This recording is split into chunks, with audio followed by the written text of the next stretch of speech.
बिहार के स्कूलों में पढ़ रहे बच्चों को लेकर अब सवाल उठने लगे हैं। अब ये कहा जाने लगा है कि क्या बिहार के स्कूलों में पढ़ रहे 1 करोड़ 60 लाख से ज्यादा बच्चे नकली हैं।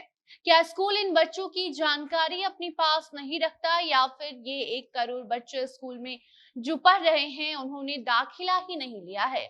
स्कूल में शिक्षा प्राप्त वो बिना एडमिशन के कर रहे हैं। कई सारे ऐसे सवाल हैं जो स्कूल प्रशासन पर अब उठने लगे हैं।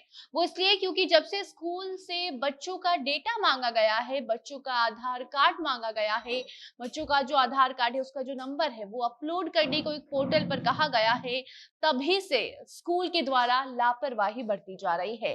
कहीं बच्चों का नाम तो दर्ज है लेकिन उनका आधार नंबर वहां दर्ज नहीं है। कहीं आधार नंबर अगर दर्ज भी है तो वो गलत बता रहा है।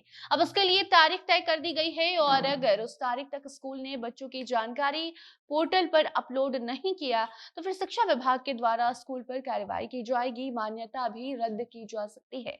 देखिए किस तरीके से स्कूल को दिया गया एक खास कोड भी रद्द कर दिया जाएगा। अब नमस्कार, आप जनता जंक्शन देख रहे हैं और मैं आपके साथ वंदना पांडे। यूडाइस पोर्टल पर राज्य के 1 करोड़ 60 लाख बच्चों का आधार नंबर अभी दर्ज नहीं किया गया है।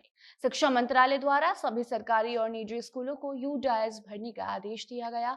साल 2022 के दिसंबर महीने में ही ये नोटिस दे दिया गया था कि जल्द से जल्द पोर्टल पर बच्चों का जो आधार नंबर है वो अपलोड कर लें। बावजूद इसके स्कूलों ने लापरवाही बरती है।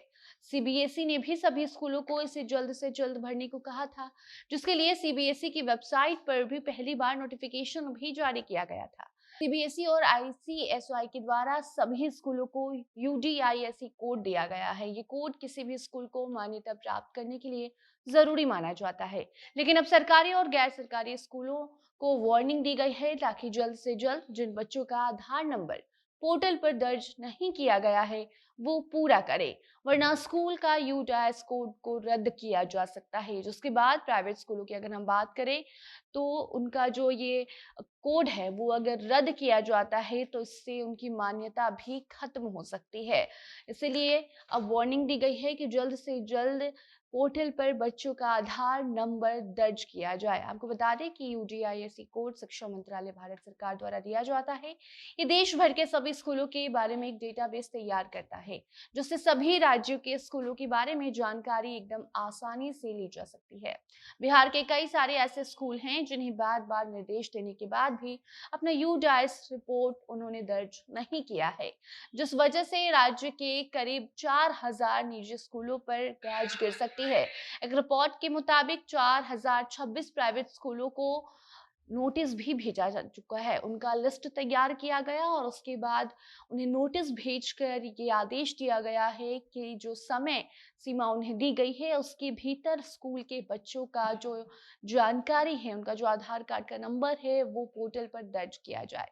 अपने स्कूल में पढ़ने वाले बच्चों का आधार नंबर पोर्टल पर दर्ज करने के लिए तारीख भी तय कर दी गई है। स्कूल की ये लापरवाही अगर आगे भी जारी रही तो ये उनके ऊपर भारी पड़ सकती है, क्योंकि पोर्टल पर अभी भी करोड़ों बच्चों का आधार नंबर दर्ज नहीं किया गया है और अब शिक्षा मंत्रालय के द्वारा इसके ऊपर एक्शन लिया जा सकता है।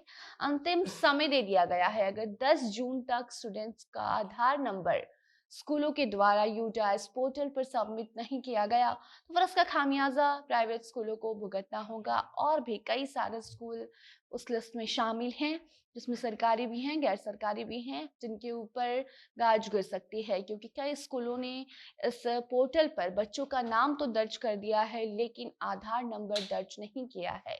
आधार नंबर अगर दर्ज किया भी गया है तो वो गलत है। इन सभी चीजों को लेकर अब जो विभाग है वो एक्शन में है। 10 जून तारीख दी गई है, इसके पहले ही पोर्टल पर बच्चों की जो जानकारी है वो वहां पर दर्ज कर देनी है। अगर नहीं किया तो उसके बाद कुछ एक्शन लिया जाएगा, जिसके बाद जो यूडीआईसी कोड है वो रद्द किया जा सकता है। बाकी इसको लेकर कोई नई जानकारी सामने आती है तो आप तक उसे हम जरूर पहुंचाएंगे। तब तक आप इस पर रिपोर्ट को लेकर क्या कुछ अपनी प्रतिक्रिया देना चाहते हैं कमेंट सेक्शन में बता सकते हैं। वीडियो को शेयर कीजिए और बाकी खबरों के लिए बनी रही जनता जंक्शन के साथ। कैमरे के पीछे थे विशाल और मैं थी आपके साथ वंदना। धन्यवाद।